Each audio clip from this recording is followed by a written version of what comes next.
Meet me in the foyer. This week, I'm talking about friendship. I'm talking about character. But on this week's episode of Meet Me in the Foyer, we're also talking about kidnap, conspiracies, and colonialism.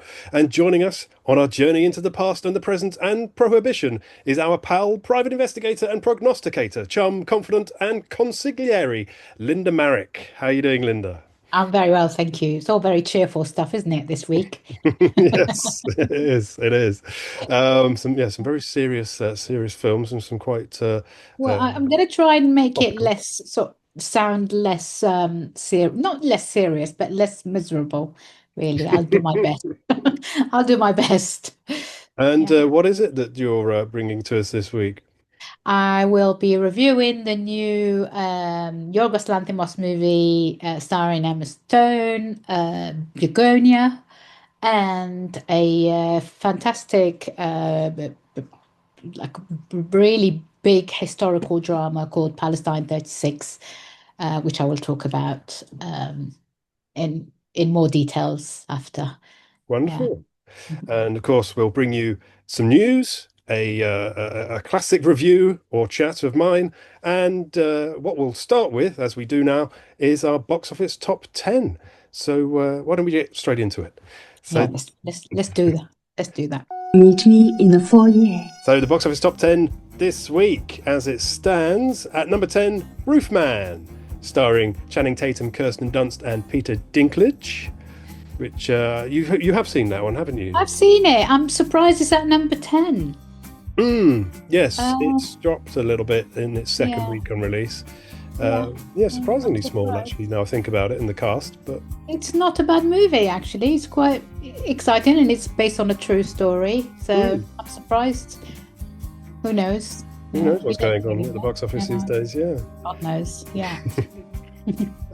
Just above it at 9 is Tron Ares, scraping itself to 4.1 million, I should say. Yikes. Yes, I think we see why the potential future films have been cancelled by Disney, sadly. So maybe in another 20 years we'll be back reviewing Tron 4. Who knows? At 8, Pets on a Train, which is a French animated action comedy in which the film story follows pets trapped on a speeding train. That's weird. That doesn't make any sense. Pets trapped on a speeding train plan to stop plans of Hans, a vengeful badger seeking revenge with the help of Falcon the raccoon. There we go. We got there in the end. And that explains why in France it's been released as Falcon Express. Okay. So, is this written by Jean-Paul Sartre?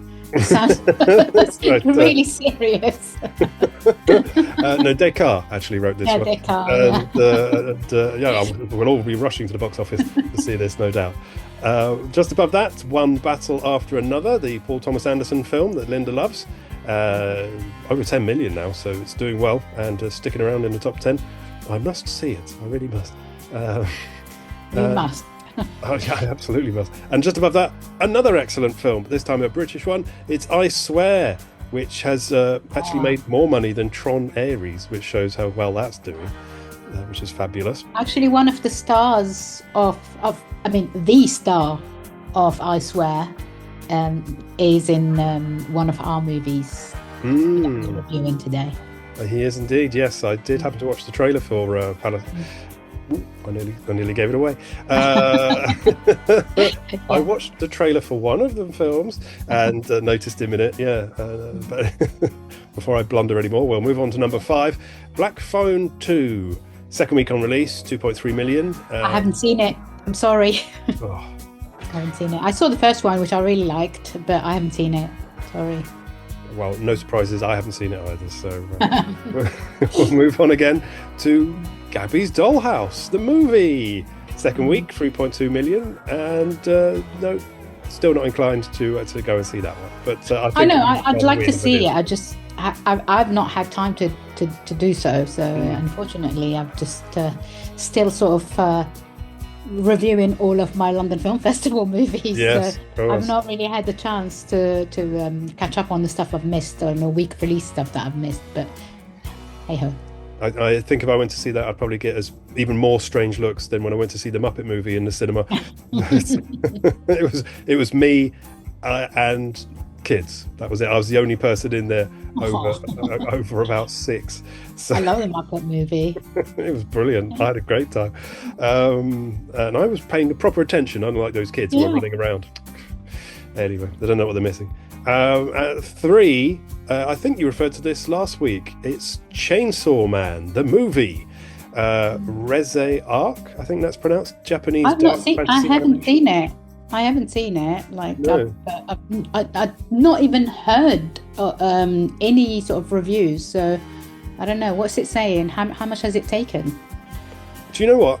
I didn't write it down for this one film. I seem to recall it's doing quite well. But no, I didn't write it down. I failed us all. Here we go. It has taken just over $1 million in its first week. Bad. So yeah, not bad. Movie. Yeah. They love the manga, though, don't they? The kids. Not those kids watching the Muppets. I don't think they're into manga. And above it at number 2, Regretting You, Josh Boone's romantic drama. Oh my goodness. With leads I've never heard of, but an interesting supporting cast. Oh, lead you've never heard of? No, I'm so out of touch. Oh, Grace McKenna has been in loads of stuff. You know, she's been acting since she was a child. Oh, McKenna Grace. Is that how you say it? Yeah, McKenna Grace. And he's been in loads of bits and pieces, the young one. And also, it depends who you think the supporting acts are and who the main stars are. You know, True. It's an adaptation of did I review this last week? No, I didn't, did I? No. It's an adaptation of another Colin Hoover book. It's terribly written, terribly told, loads of plot holes, absolutely awful, just lazy writing. But the kids will like it, the tweens will love it. I mean, teenage, I'd say from 12 to about 16 are gonna absolutely love this. But it's just, the story's all over the place. It's a waste of good acting, really. I mean, Dave Franco is in it, and I love Dave Franco, and he's about the only reason you would go and watch this movie. It's just Clancy Brown's in it too. Yeah, it's ludicrous. I mean, it's just such a silly premise. There's nothing about it that I liked, really. Oh my god! I was just looking at her filmography, and obviously there are films she's been in that I have seen but not noticed or recognised. Obviously, Independence Day Resurgence, I, Tonya, Ready Player One, Captain Marvel. The one that's really surprised me though is she's in Ghostbusters Afterlife and Frozen Empire. Yeah, Phoebe Spengler, but I didn't recognise her at all. She's brilliant. She's in so much stuff. I've actually interviewed her twice. She's a fantastic young actress, and she's for someone that young, she's already been in so much stuff. So she's got her IMDb is very long. Absolutely. And yes, unrecognisable as the nerdy Phoebe Spengler. But anyway, so that brings us to our number 1 this week, which is Springsteen, Deliver Me From Nowhere, Scott Cooper's biographical musical drama starring Jeremy Allen White as the titular Brucey Springsteen, the boss. It's a 305 V8. Never owned a new car before. Yeah, it's awfully fitting for a handsome devil rock star. I do know who you are. Well, that makes one of us. Hey, boss, can you do a mic check?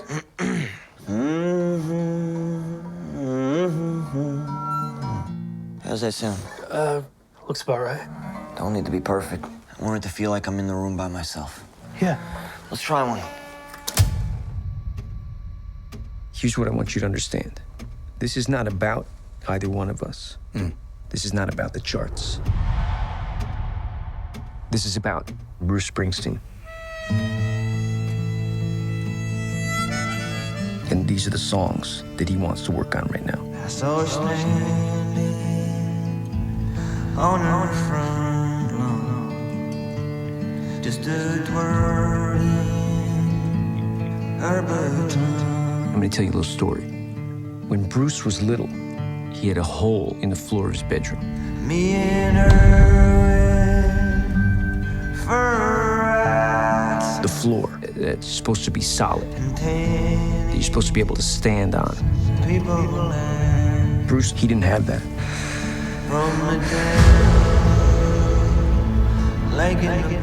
Bruce is a repairman. And what he's doing with this album is he's repairing that hole in his floor. He's repairing that hole in himself.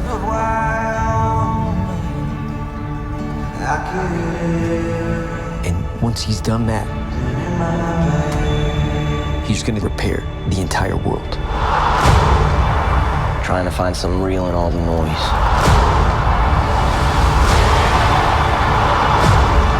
You always do.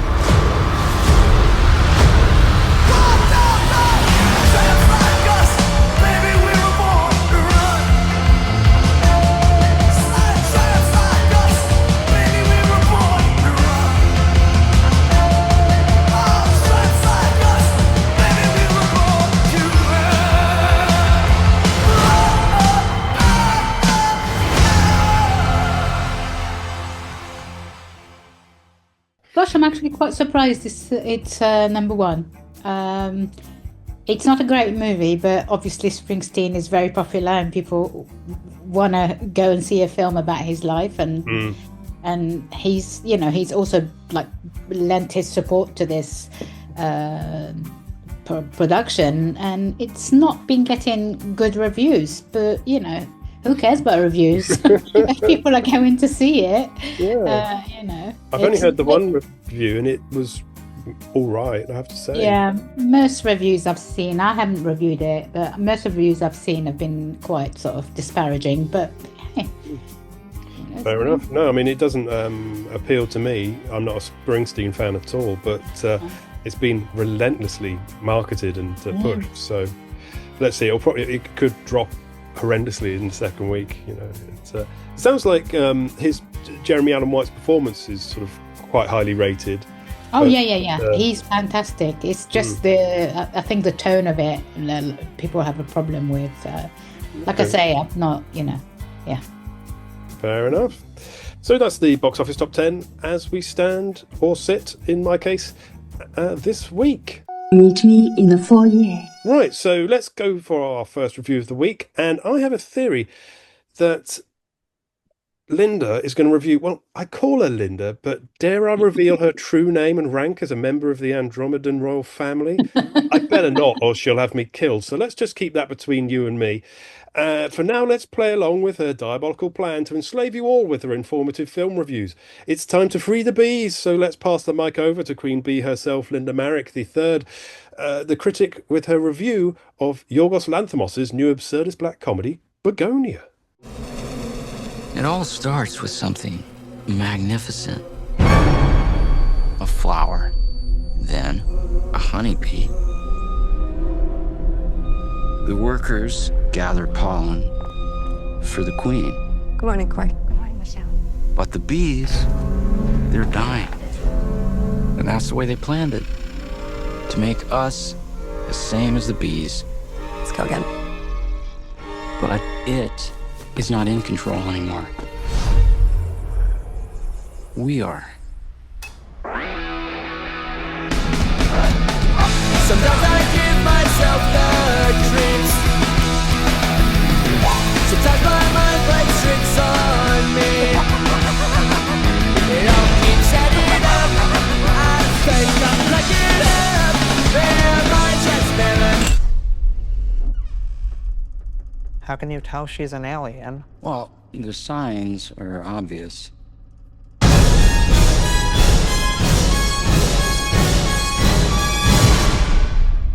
It all starts with something magnificent. Linda. Okay, so Yorgos Lanthimos and Emma Stone go way back. So they're reunited once again after The Favourite, Poor Thing, Kind of Kindness. All three absolutely fantastic movies. Now with Bugonia. And this one is honestly, it might be the strangest and darkest one, most unsettling collaboration yet. The film tells the story of two conspiracy theorists played by Jesse Plemons and Aidan Delbis. So the two kidnap Emma Stone's Michelle Fuller, a powerful tech CEO that they are convinced is an alien planning to destroy Earth. So I know it all sounds very ridiculous and absurd, but that's the beauty with Lanthimos. He takes something so absurd and plays with it and pushes to the edge of collapse, and then somehow it works. So what follows is like a uncomfortable, hilarious spiral into paranoia, fanaticism, and with Lanthimos's that usual trademark deadpan humor, all the stuff that we know, all these people like the sort of the deadpan acting that we've come to expect from him. I think in all sincerity, I think Poor Things is probably the one where he used the deadpan thing the least. The sort of the his absurdist sort of tone came from other things in that movie. But now we are resorting to the same old Lanthimos. I think people. I don't know if people have seen any of his early movies. All his sort of Greek movies have that kind of tone, and it's really nice to see him going back to that kind of more like stripped down, sort of unfussy stuff. And this is what it is. So the violence, especially here towards Emma Stone's character, is intense, even for Lanthimos. But it's also part of the face points, how far people will go when they believe in something, no matter what it is. I mean, obviously, this kind of like hints at sort of QAnon and all the conspiracy theories against around COVID, around the COVID vaccine, around the Trumpian sort of, you know, like around sort of 2020 and even like before that, around that sort of when you get to a point where you are convinced that you know something that the majority of people don't know, and Emma Stone is absolutely phenomenal here. She flips between fear and charm and razor sharp sarcasm, and like she's on almost every single scene, and she owns all of them. I just there are some moments where it's kind of violent towards her, and you kind of like feel like, should I be watching this? But then again, that's what fanaticism leads to: violence and hate and insurrections, and ends in people sort of storming the Capitol, and so there is a lot of that in this, but done really subtly and brilliantly. I just think Lanthimos, I mean, loads of people say about him, he's hit and miss, but I think even he's like least sort of well-formed ideas still manage to be better than most other directors, in my opinion. Yeah, I'd agree with that. I think he's a bit self-indulgent at times, but he has lots of ideas, so it's forgivable. I don't think he's self-indulgent. I find actually I take umbrage with that, because I feel like when people say someone is being self-indulgent, especially when it's someone who is like an art filmmaker, it feels like anti-intellectualism. And I know you're not being that. I know you're not. But in general, I hate that kind of idea where are you doing a bit too much? Can we not have something a bit simpler? And I just think with the favorite with the favorite and Poor Things, we did have something more mainstream, which allows, and those films make tons of money. This allows him to make these kind of movies that are a bit more profound. It's not the content really for me. Poor Things was just too long. I felt you could have chopped 30, 40 minutes out of that and still told the same story. I've no problem with the content at all. Yeah, okay. I mean, I didn't think it was too long, but like I totally understand that it can be if you're not like if you're someone who's, what are we doing? I get it. I do get it. I didn't think it was too long. I thought every scene was very important. But yeah, I understand what you're saying. Lovely. Sorry, have I disrupted you there? Have you? No, not at all. Not at all. No. So I actually ruined this film already for myself because I went on Wikipedia to find out what it was about and was really surprised. I'm really tired today, so I'm not really focusing very well. Yeah. And I started reading the plot description, and it actually Why? well, normally it just gives you like a brief outline, and it actually it had the whole story, including the twist at the end. And I'd read it before I realized what I'd done, and now I know the entire plot of this film, which I think sounds really interesting and really good. Other people disagreed with me, but yeah, so I've spoiled the twist, but I still think it sounds like a really, really good story and a really, really good film. I just love it because it's a film about almost a film about like a cautionary tale, and then it turns into something bigger. It's I think personally the sort of the twist at the end isn't really as, I think that was put in there as just like a little flourish at the end, and it's almost not as important as the story itself, the sort of the event that happens and the violence that is afforded to her. And it's just horrendous when you think that there are people like that who are convinced that we are not alone. They're convinced that someone has rigged an election, or someone is that the vaccine kills you, and that this and that, and it just kind of, all of it turns into this kind of really violent ideology. And I think those are the ideas that I'm more interested in, rather than the little flourish at the end of the movie. Yeah, that's absolutely fair enough. And yeah, terrifyingly, those people are out there, much like we discussed with One Thing After Another. Is that right? I keep getting the title of that film wrong. But yeah, One Battle After Another. One Battle After Another, that's it. I keep calling it the wrong name. You see the reaction to that online from people. I fear this film will get the same reaction from the people it's actually targeting, and maybe they don't even realize.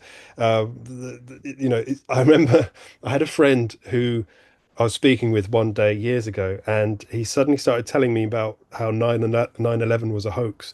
And I was just like, okay, we'll put that in a box over there and not touch that topic ever again, because he just absolutely baffling the way some people think. But yeah. I lost so many friends during COVID, people who were convinced that it wasn't real, that it was like a hoax, that COVID was a hoax, and that it was all to keep us all at home. To what end? Exactly. It's just so stupid. And like, there was a friend that someone who I knew really well, who I really liked, and who, I interacted with daily on social media, but also I knew her in real life. And she was completely eaten up by COVID conspiracy theories, to the point where I had to block her from everything because she wasn't making sense. Just, the madness was a bit too much. Well, hopefully she doesn't turn up to take you hostage and accuse you of being an alien from Andromeda anytime soon. Because we need you here to do more film reviews for us, Linda. Fantastic. Well, as I say, I'm looking forward to it, despite spoiling the end of this one for myself. So thank you very much, Linda. Don't worry about it. Meet me in the foyer. So let's look at the news this week. And what have we got for you this week? With Rian Johnson's latest film, Wake Up Dead Man, the third Knives Out mystery, about to hit cinemas in the next month, and then streaming very shortly after, sadly, the director is already revealing details of his next work. He said the idea in his head for his next film is a 70s paranoid thriller with a light sci-fi element. Well, that's one ticket sold at least, as Johnson has made a direct hit on my cinematic sweet spot with that one. That sounds right up my alley, I have to say. Oh, good. We have yeah, no, definitely. We have a trailer for Bart Layton's latest, Barry Keoghan, Jennifer Jason Leigh, Chris Hemsworth, Halle Berry and Mark Ruffalo starring movie Crime 101, due to hit cinemas in February. Mike. Sharon. So what are we driving? If you can guess, I'll give you the keys to it. Ooh, Chevy Chevette, racing green. Right color. That is a beautiful car. I need to be in your line of work.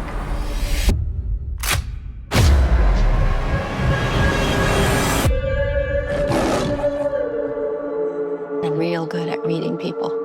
And what have you read about me? Okay.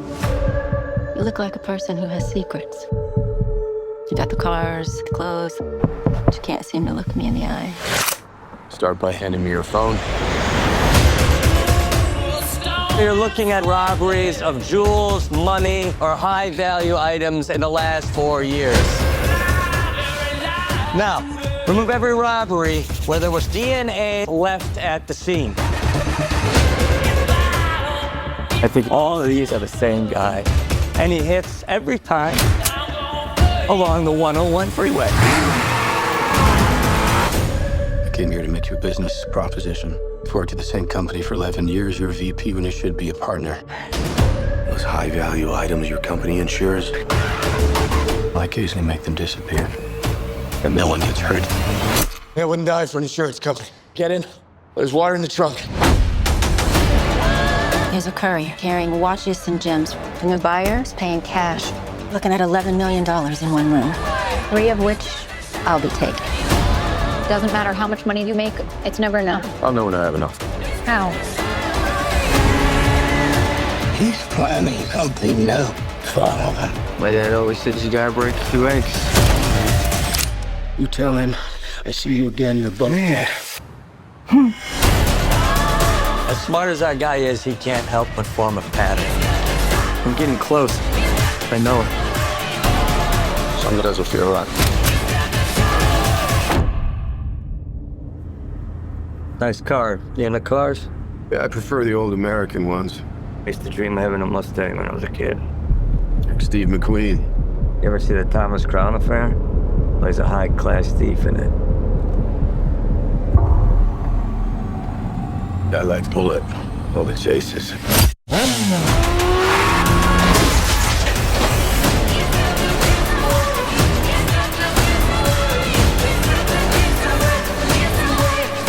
You're about to break every rule you've ever lived by. What makes this job different? There comes a moment when you realize you don't have as much time as you thought you had.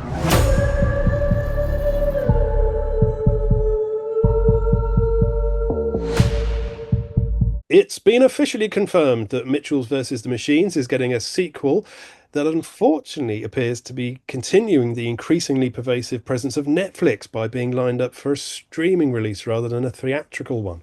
However, it's bound to be a huge success, as it will be co-directed by the first film's head of story, Guillermo Martinez, and JP Sands, co-director of the greatest animation of the decade, Bad Guys 2. A masterpiece in the offing, no doubt. I loved Mitchell's Against the Machines. It was really good, wasn't it? So good. Such fantastic animation. Yeah. Yeah. Did that win the Oscar? I can't remember. I don't think it did. No, I don't think so. No. It should have done.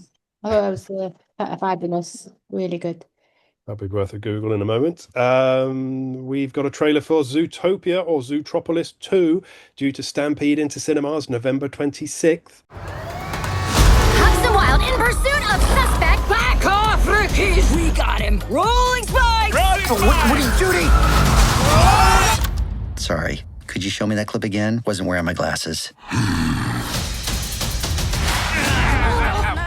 Fail at this case, and I will split you up. No snake has set foot in Zootopia in forever. There's a snake! Snake! Stop in the name of the law! We're gonna crack this case and prove we're the greatest partners of all time! Yeah! If you want to talk to a reptile, I am your gal. When Zootopia was founded, this whole neighborhood got cut off from the rest of the town. It's the only place you can get away with wearing a shirt and no pants. Hey, Johnny. Zootopia has a secret reptile population. So warm. Whoops. No. Keep it. If whatever you're tangled up in has to do with snakes, it's dangerous. I want the fox and rabbit gone. Come on! Oh. Ow! Stop pulling my ears! Stop pulling my ears! Cannonball! Come back!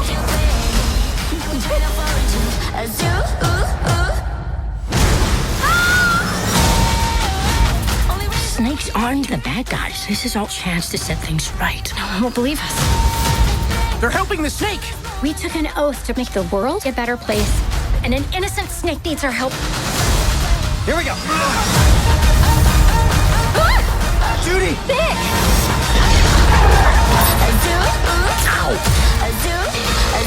We need out of here.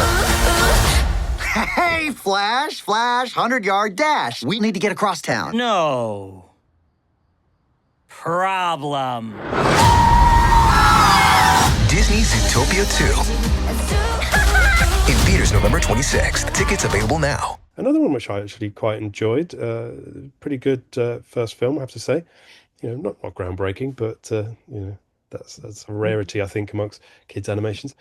Now, news of a double dose of Dickens due to Crush Christmas in 2026. As we've previously shared, Robert Egger is working on A Christmas Carol with Willem Dafoe.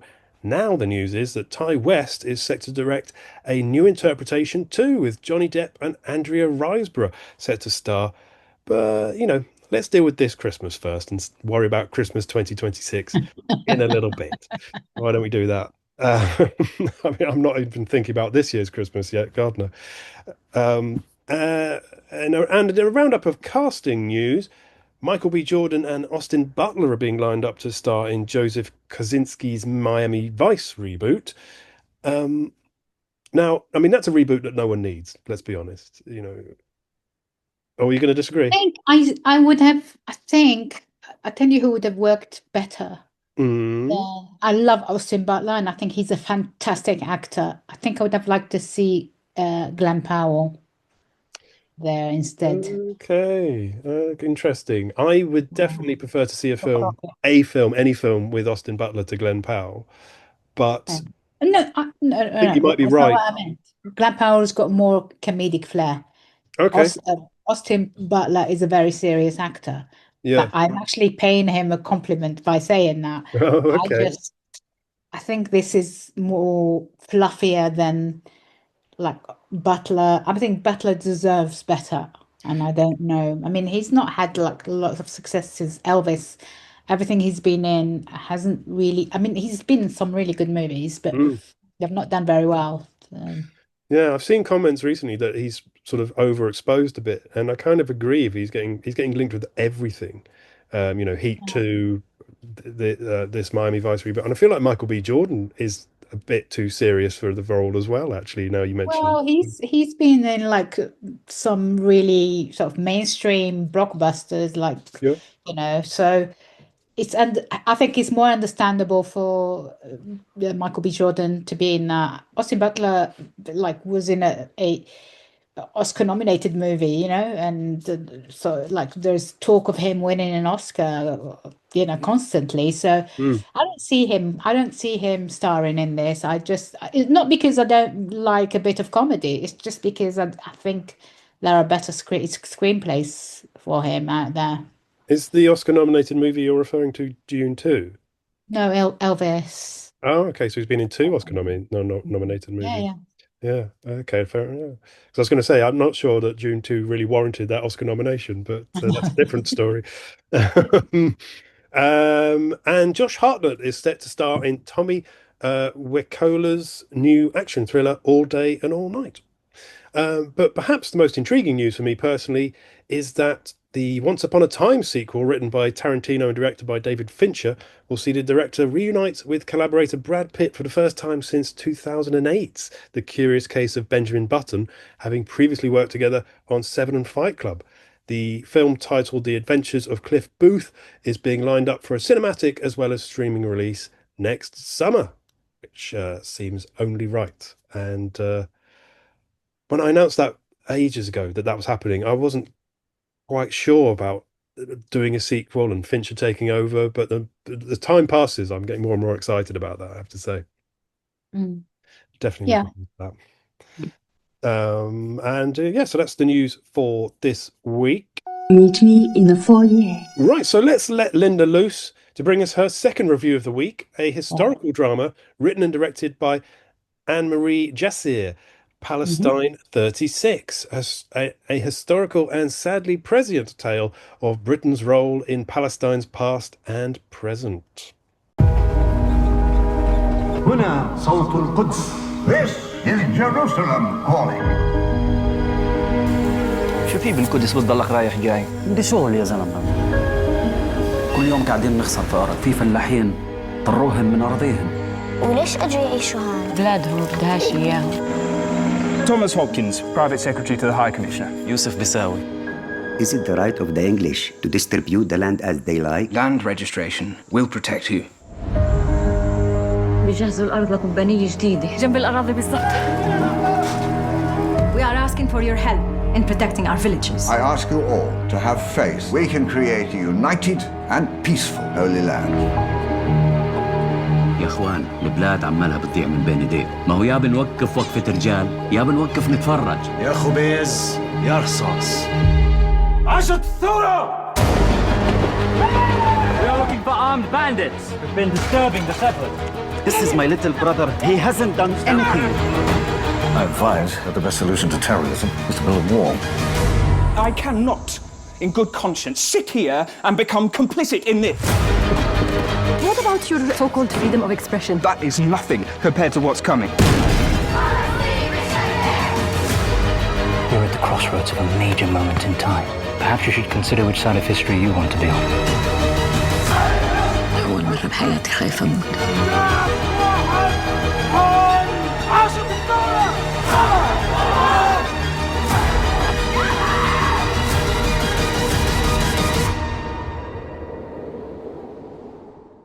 Linda. Yeah, I mean, if you ever wondered why is the Middle East in such a mess, I think your first answer will be to look back at this particular time and where the British mandate, obviously, so what happened in the sort of in 1917, where the Ottoman Empire defeated, there was a vacuum that was seized by the British Empire that was expanding, that carried on expanding since the 1800s and 1700s, and for some reason they decided that they were the best people to be governing around that area, and Palestine, and there was the state of Israel didn't exist then. It was called Palestine, and that it was inhabited by Muslims, Christians, Jewish people of all sort of walks of life, and but because of the meddling of the British Empire, we are still to this day the Middle East crisis is never ever going to be resolved, or maybe if it is resolved, thousands and hundreds and thousands of people would have died for absolutely nothing if only the British Empire hadn't meddled. Anyway, beside the point, I'm not going to get political, but yes, as you said, this is directed by Annemarie Jacir, who you might know from Salt of the Sea and Wajib. This is a film that looks back at that crucial moment in history, but it does it with such precision and emotion and clarity that it feels that it's really relevant, especially right now. If you've ever wondered why what is happening in Palestine and Israel at the moment, why is that important? And before, I'm not someone who's I've kind of like done history and I've read up on this issue for many years, and I don't think I've ever been more angry than this time around, because it just feels so one-sided. And so, but let's not get political, and then feel free to cut this out. So yeah, Feel free to say whatever you like. So it begins under the British rule, nearly 20 years after the Balfour Declaration in 1917, which promised a national home for the Jewish people. That decision sets stage for everything to follow. Is rising tensions between Arab inhabitants and growing a number of Jewish settlers brought from Europe, who basically helped themselves to Arab lands. Jacir dives into a volatile moment, a time of strikes, rebellion, violence, suppression, and turns it into something really deeply human and cinematic, and absolutely beautifully acted by everyone involved. So it focuses on Khalud, a journalist played by Yasmin Al-Masri, who is brilliant. She's fabulous. And her husband, Amir, who is played by Daphne Al-Abidin. I'm going to give you the names of the main characters played by Arab actors first, because those are the main characters in the movie. Yes, this movie has some very well-known British actors in it, but they are peripheral characters. They play peripheral characters. So it's only fair that I would start with these. Also, there is a young Afra, played by young Afra and her family, who are played by Wadi El Abouni. I'm so sorry if I get any of these names wrong. Yafa Bakri, a legendary Hiam Abbas, who is brilliant, one of my favorite actresses. She's an Arab Israeli and also French. She has French nationality as well. She's a fantastic actress, and she's been in tons and tons of stuff. So on the other side, we see the British officers portrayed by Jeremy Irons as this kind of like a well-to-do, like British officer who thinks he's kind of like doing the right way. He's like, he's got the white man's burden. He's there to sort of make it all better for everyone around, not realizing, or probably realizing that what he's doing is making things worse for years and years and years to come. Billy Howell, fabulous actor, plays this kind of like really docile, a man who's on the side of the Arab populations, but he still really doesn't understand their struggle.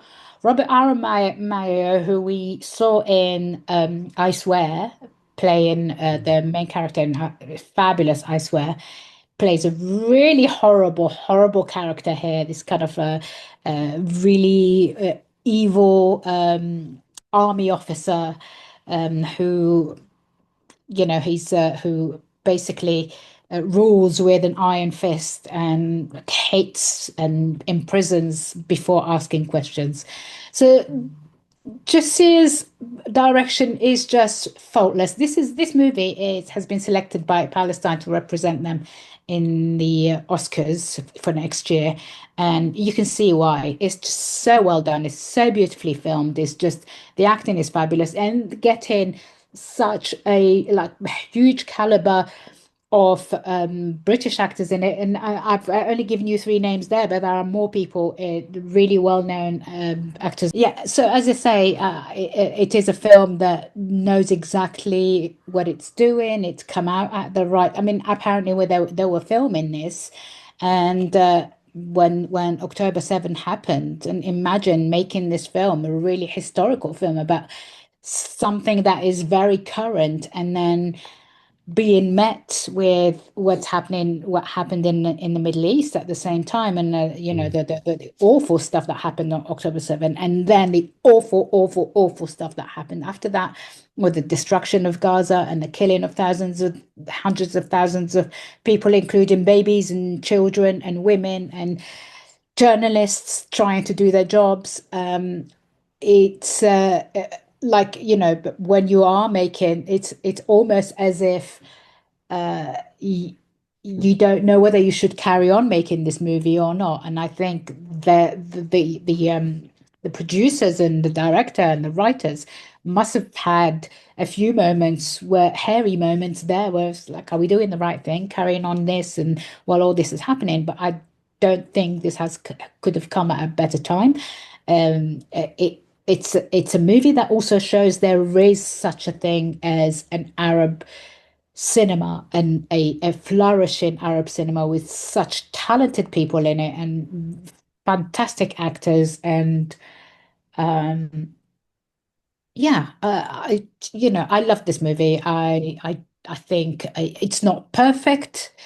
It's a bit long. I mean, it's 2 hours long, and I think, but then again, how can you tell that story without, within in an hour and a half? It's poignant and it's an important story to be told, and I just loved it. And also, just to say that the film, that I think the production is so.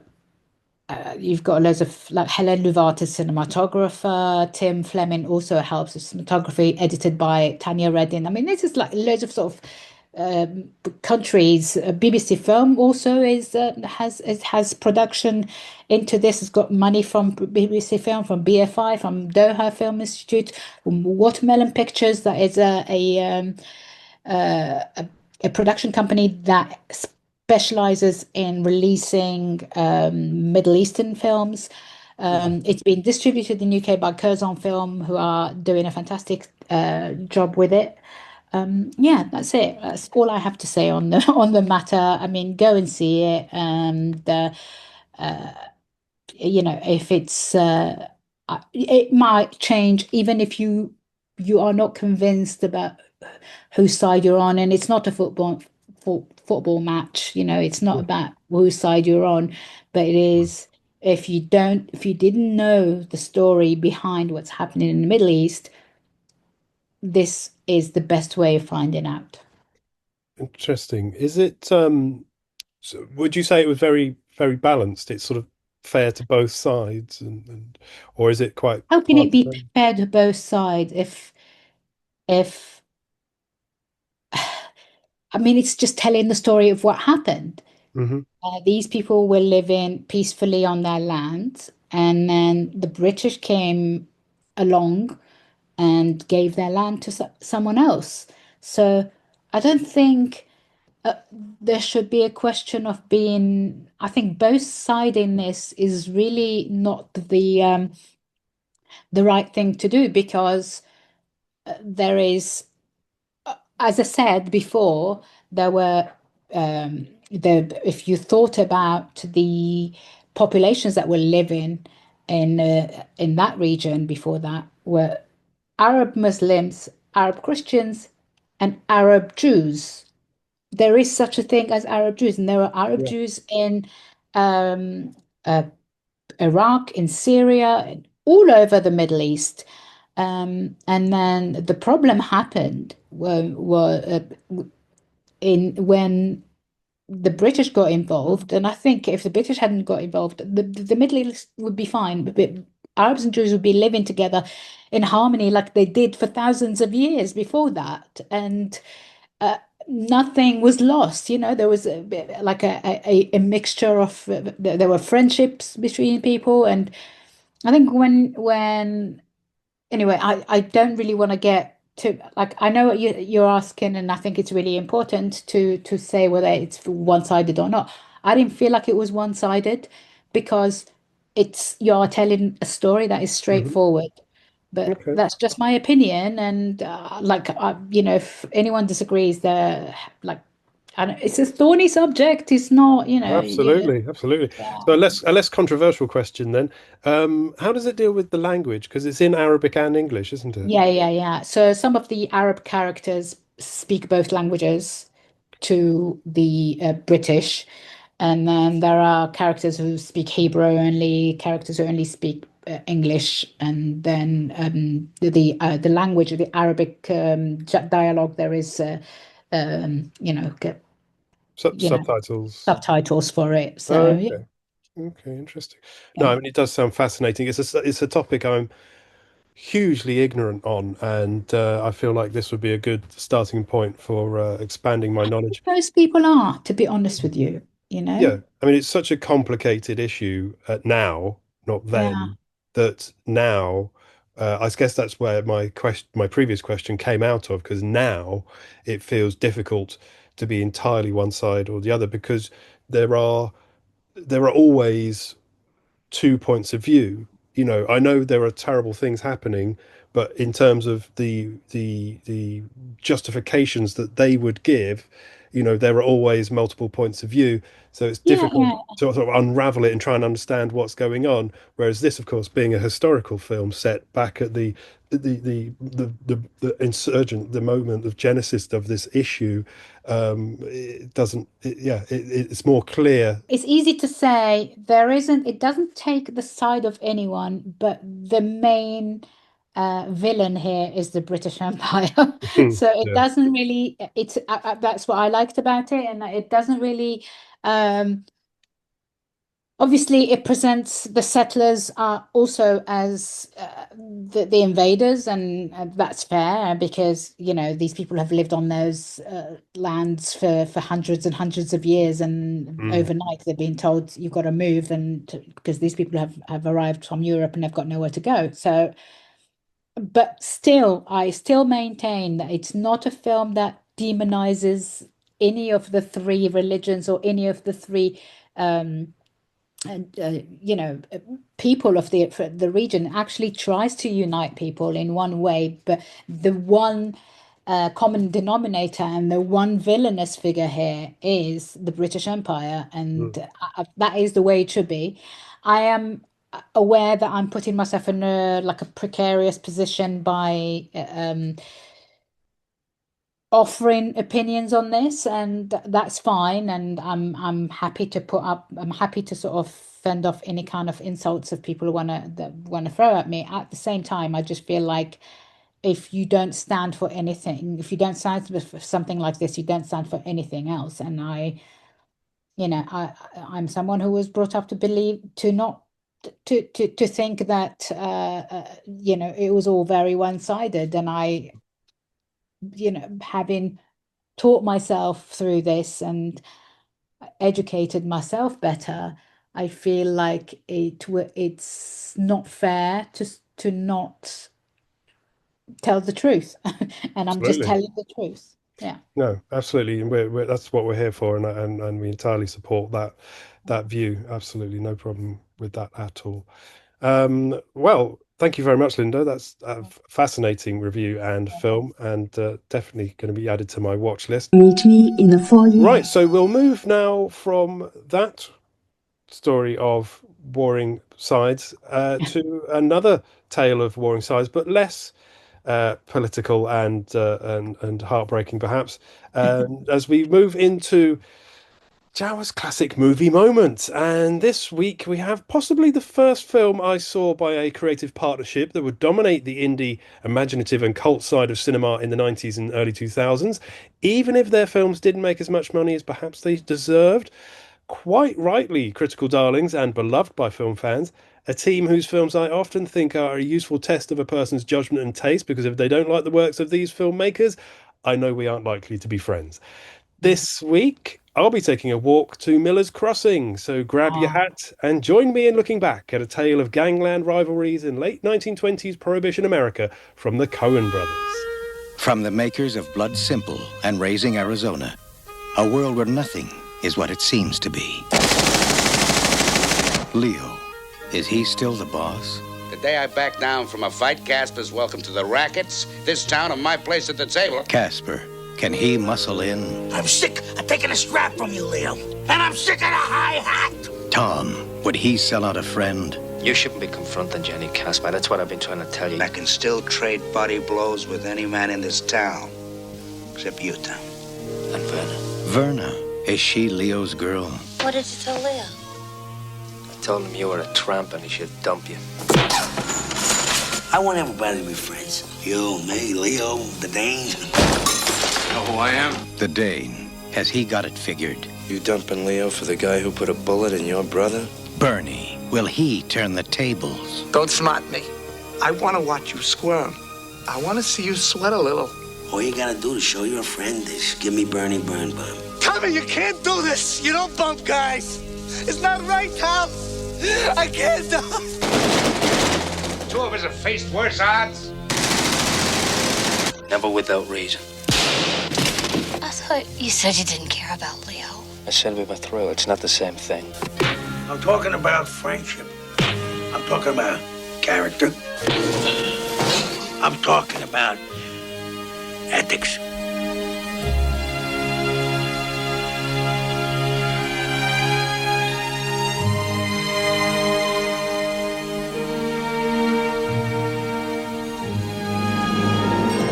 Albert Finney, Gabriel Byrne, Marcia Gay Harden, John Turturro. I can't die. Out here in the woods. Like a dumb animal. I can't die. He's still alive. You expect me to believe you? No. It's you all over, Tom. Alive and no heart. No one is what they seem to be. Up is down. Black is white. At Miller's Crossing. Fab. It certainly is. So, I'm talking about friendship. I'm talking about character. I'm talking about Miller's Crossing. It's a 1990 American neo-noir gangster film written and directed and produced by Joel and Ethan Coen. The plot concerns a power struggle between two rival gangs and how the protagonist, Tom Regan, plays both sides against each other. A film celebrating its 35th anniversary this year. So of the 18 films the Coens have released, exactly 9 are period productions and 9 are contemporary movies. And this was their first period set film, their third film that they released. The sets and costumes and mannerisms and dialogue feel so authentic to the period of Prohibition. Could it be Chicago? It's not actually defined in the film, but it might be. It was actually shot in New Orleans because the architecture hadn't changed in 60 years between the period this film set in and the production. And it features Irish, Italian gangs, and some Jewish characters, and a Swede, all mixed in together. So the plot is, in 1929, Tom Regan is the right-hand man for Irish mobster Leo O'Bannon, a political boss who runs an unnamed US city during Prohibition. Leo sets off a mob war when he extends protection to his girlfriend Verna's brother, a bookie named Bernie Birnbaum, who is skimming off the match-fixing scheme of Leo's rival, the Italian gangster Johnny Casper. The situation is further complicated by the fact that behind Leo's back, Verna is also sleeping with Tom. It stars Gabriel Byrne as Tom Regan, Albert Finney as Liam Leo O'Bannon, John Turturro as Bernie Birnbaum, Marcy Gay Harden as Verna Birnbaum, John Polito as Giovanni Johnny Casper, J.E. Freeman as Eddie Dane, and Steve Buscemi as Mink Lowry. So as the film opens, there's a little fat man filling the screen and he's ranting away. And behind him, way in the background, out of focus, you don't even see him at first, this unseen blur, kind of like a spectre, suddenly starts moving towards us and walks past the camera. And then he stands behind another man seated, listening to the ranting man, but his head's cut off out of the frame, and all we see is his body, and it's another minute at least until we see his face. And this man is Tom Regan, and he's the man who's sort of the power behind the throne. He whispers in the ear of Leo, the boss. He's the consigliere to the boss, the brains, and the little man is talking about being ripped off. Someone's chiseling in on his fix, ruining betting odds by shortening odds on a fixed race. Now the Coen brothers actually were writing this. Initially they had it called The Big Head, which was their nickname for Tom, and their first image is the first image you see in the film. It's a hat being blown down a pathway in a woodland. It's very much like a dream sequence, and I assume it probably came to them in that way. and it's referred to as a dream in the film, where Tom says, I had a dream last night. I saw my hat got blown off and I chased it down. And it plays quite an important part in the film, where you see the dynamic between him and the girl he's sleeping with behind his boss's back. They have this amazing chemistry because they hate each other, but also they're completely sort of infatuated with each other. So every time you meet, you've got this brilliant dialogue of just like absolutely sort of vicious bladed dialogue as they cut each other apart. But they got, because of the plot of this, which is incredibly dense, they got writer's block famously, and they took some time off to watch Baby Boom, weirdly, the Diane Keaton film, and then took some more time off and wrote Barton Fink in 3 weeks, and then came back and finished this off. So, I mean, that's just remarkable sort of productivity, because Barton Fink is a masterpiece in itself. And this film actually features a few references to Barton Fink, because Tom's residence is called the Barton Arms, and in one of the newspapers you see in this film, there's an article that says 7 dead in hotel fire, which is another reference to Barton Fink. Apparently, according to Paul Coughlin, the casting of Byrne sort of allows for the film to sort of center around him, because he's got this strong, assured self-confidence and icy demeanor, and he's believable as this tough, smart character that would be the brains behind Leo, the mob boss. Although weirdly, he is Irish. The Coens actually asked him not to use his Irish accent at first, but then on reading the script, he said, well, it really fits the dialogue really fits my accent and my own rhythm. So they tried it out and it worked. And then he did use his own accent in the film. And Albert Finney adopts an Irish accent as well, which makes sense, as they are supposed to be Irish characters. It features a lot of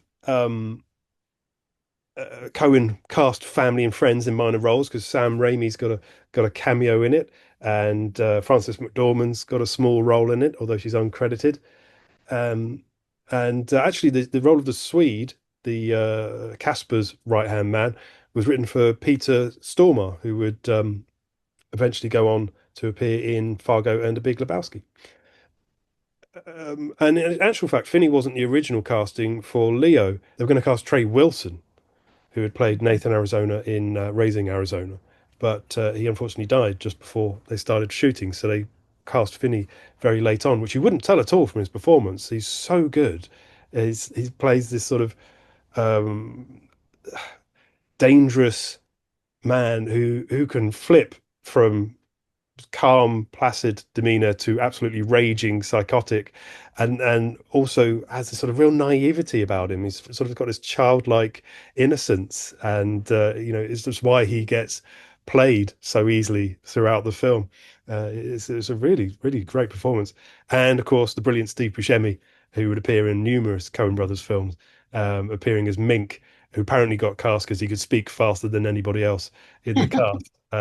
Which is absolutely accurate, because the whole film has this, it's absolutely jam-packed with dialogue, like a classic film of the period it's set in.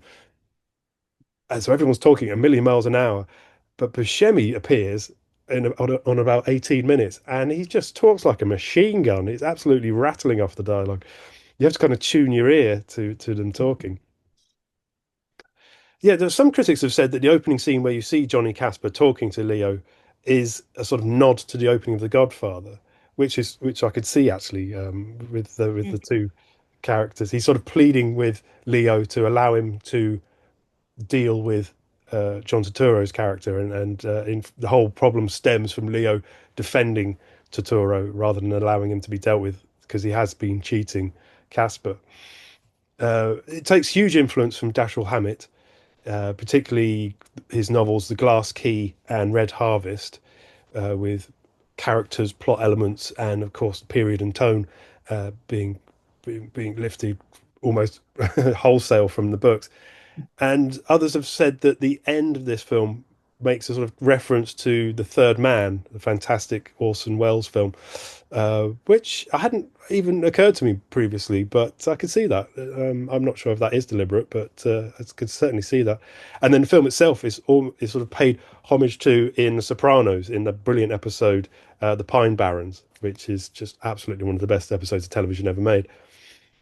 One of the things I really love about this film, though, is the soundtrack. Carter Burwell's score is just gorgeous. It's one of my favourite pieces of film music ever written. I go back to it again and again and again. It's absolutely gorgeous. It's hard not to get emotional listening to it. And it's been used numerous times in other places, trailers, adverts, and actually was reused in The Shawshank Redemption, which I hadn't noticed. It's got classic Coen Brothers moments of, as I say, you've got this rapid, fast-paced dialogue. It's noir, and there are small bits of screwball, so which is just absolutely a typical combination you see throughout Coen Brothers films. But then there are these little sort of breaks where you can take a breath. For example, after 17 minutes of just pure dialogue, it suddenly stops, and you get this close-up of a child's face. And then this small sequence where it just cuts between a child, a dog, and a man, child, dog, man, and it's entirely silent, and it's like a little skit moment. And then that's also weirdly, it's a very key moment in the plot. So I won't say too much more about it. And then the minute that break ends and you've managed to get your breath back, bang, you're straight back into the dialogue. And as I say, Steve Buscemi turns up and he's just talking faster than anyone's been talking throughout the whole film. I think it's possibly the first Coen Brothers film I saw. I didn't realize it was a Coen Brothers film at the time, but it was on television and it was on and I started watching it and just was totally absorbed um, and yeah, I absolutely loved it. As I say, the style, the costumes, the locations, the acting are all brilliant. The problem was the plot is so dense, and as I say, they're speaking so fast. I think it took me three views to actually understand what the plot was and what was going on. Plus, of course, the griffs and the playing each other off and the cons are so clever that, like I say, it wasn't until the third viewing I suddenly thought, oh, I get it now. But it really stands up to repeat viewing. I don't know how many times I've watched this film now, but watching it again this week, it just felt just as fresh as it ever did. There's a scene in the first half of the film where Casper's gang try to assassinate Leo, and it's absolutely one of my favorite scenes in the whole history of cinema. It's incredibly cool. It's beautifully shot and paced and staged, and it's like one of the best depictions of gangster cinema I've ever seen. It's kind of like what all of the old gangster films would have done had they been allowed to get away with such sort of blatant, obvious violence. But as I say, it's sort of poetic in the way it's staged and the rhythm of it. And Leo, Finney's character is just so cool in those moments. It's absolutely brilliant. And has a wonderful score of Danny Boy playing underneath it. It really sits up there with The Untouchables for me, and can really put it in a group with The Untouchables and Road to Perdition as wonderful gangster movies, if that's your thing. And interestingly, it was released the same year as two other gangster movies. Goodfellas and Godfather Part 3 came out the same year. And I feel like they slightly overshadowed Miller's Crossing, because, of course, one is considered one of the greatest films ever made, and the other is perhaps one of the biggest disappointments ever made, but a conclusion to one of the best film franchises of all time. But I think Miller's Crossing stands up with both of them. It's, as I say, it's the third film from the Coen brothers, and one for me that, after a debut full of potential, a sophomore work that demonstrated their innovation, ideas, and identity, this work showed the depth of their talent to work in the period genre and revealed their love of noir and screwball comedy that would influence their work for the remainder of their next 15 collaborations, before sadly deciding to break up the partnership and work separately. So all I can say is, if they can return to making films as wonderful as this, the sooner they get back together, the better. And that's come on, what are they doing? Like, just get back together. I just miss having a Coen's brother movie every 2 or 3 years. I really what can you do? Yeah. No, absolutely. I'm sure they will reunite and make something soon. I'm sure. Oh, I really, really hope so.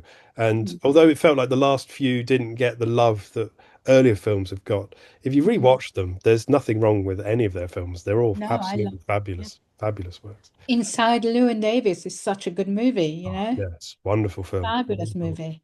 And brought us Oscar Isaac, so no complaints at all about that one. Yeah. Well, that I think is pretty much it, and I think that was a pretty sorry for being a bit downbeat this week. I mean, it's the subject sometimes brings the mood down a bit, but you know. No, yes, I hope you understand. It can't be goofy Marvel movies every week. It's we're here for cinema, and sometimes cinema deals with big issues, and we're not afraid to tackle them. Although I'll leave that to Linda because she knows what she's talking about. And I don't always know what I'm talking about. Like you know, I wish I could always get it right, but I mean, I feel like I did both films justice, and I feel like I reviewed the movie rather than anything else, even though it is, I'm talking about Palestine movie. I feel like it's a movie that needs to be set in the historical sort of, era in which it takes place. And I think that is very important before you start talking about it, the narrative of the movie or the story of the movie. It's really important to set where it is set and, and the historical sort of ramifications of what happened around that time. And I hope that if anyone disagrees with my view on the movie, just sort of is respectful enough to have a respectful conversation around it rather than just insults. Yeah, absolutely, I entirely agree. Very well said. But for now, it's time to depart and end this beautiful collaboration for another week. I know I can be pig-headed and boneheaded, but hopefully you'll forgive me and we can join together again next week. So my thanks as always to Linda for sharing her smarts once more, and let's do this again soon. So meet me in the foyer when I tip you the wink. Until then, don't forget your hat. Take care out there, and goodbye.